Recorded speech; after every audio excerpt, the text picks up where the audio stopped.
అసలు ఈ కార్యక్రమంలో మమ్మల్ని ఇద్దరిని నాగార్జున గారు ఆహ్వానించడమే పెద్ద గౌరవం మాకు. చాలా చాలా ధన్యవాదాలు నాగార్జున గారు. 28 సంవత్సరాలుగా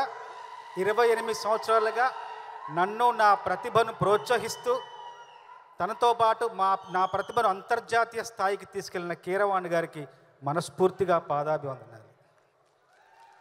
ఎన్నో పాటలు నా చేత రాయించి నన్ను అనుక్షణం ప్రోత్సహిస్తూ నడిపిస్తున్న ఒక అన్నయ్యలాగా కీరవాణి గారు నా జీవితంలో లభించిన నా అదృష్టం. ఈ సినిమాలో 4 మంచి పాటలు రాశాను కీరవాణి గారి స్వర సహకారంతో. చాలా ఆనందంగా ఉంది. మంచి పాటలు రాశాను ఈ సినిమాలో.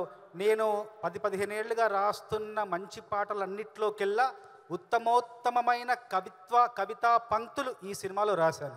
అది ఎత్తుకెళ్ళిపోవాలనిపిస్తుంది. ఆ పాటలోని కొన్ని వాక్యాలు నాకు బాగా నచ్చినవి. అందులో కొన్ని వాక్యాలు ఉన్నాయి 2.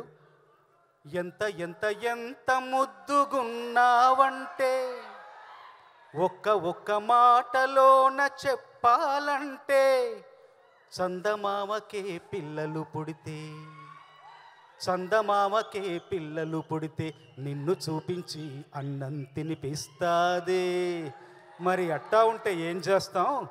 ఎత్తుకెళ్ళిపోవాలనిపిస్తుంది పిల్ల, ఎత్తుకెళ్ళిపోవాలనిపిస్తుంది. నా గుండె కోటల రాణివి నువ్వంట, నా 2 కాళ్ళ పల్లకిలోన ఎత్తుకెళ్ళిపోవాలనిపిస్తుంది. మన ప్రేమకు పూసిన చిన్నారి పొన్నారి పిల్లల్ని నువ్వు సంకనెత్తుకునేదాకా ఎత్తుకెళ్ళిపోవాలనిపిస్తుంది. ఈ సినిమాలో పనిచేసిన సాంకేతిక నిపుణులు, నటీనటులు అందరూ కూడా ఈ సినిమా ద్వారా మరింత ఎత్తుకెళ్ళిపోవాలనిపిస్తుందని భావిస్తున్నాను.